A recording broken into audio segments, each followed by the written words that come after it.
We'll talk more about China in just a moment, but first, those supply chain problems from the war are still hitting fertilizer. That's a major export of both Russia and Belarus. That, in turn, is having a huge effect on countries that rely on the chemicals to grow their crops. Now they're bracing for higher prices. After coffee beans arrive at this filling plant in the Brazilian state of Minas Gerais, they're repackaged for export.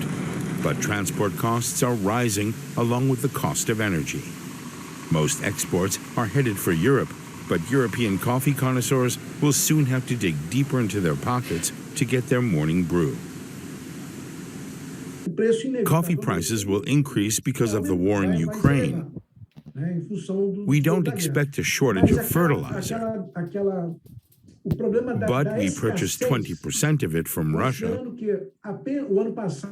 So prices will also rise because of that. Brazil is the world's largest coffee exporter, and it depends on imports of artificial fertilizers for its high-yield harvests.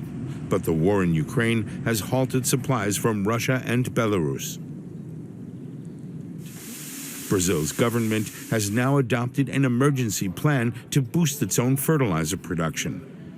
One of the goals is to bring factories which were shut down a few years ago back into operation. Right now, Brazil's entire agricultural sector is suffering from the consequences of the Ukraine war. At present, entrepreneurs are making good profits because prices for Brazil's export products have risen. But if fertilizers are soon lacking, crop yields will fall. The problem is that the sanctions were imposed only by some countries in the West, but the consequences are felt by the entire world. After all, there was no vote at the United Nations or any other multilateral agreement on sanctions. If food production collapses, a hunger crisis will take hold in many regions of the world, a further consequence of the war in Ukraine.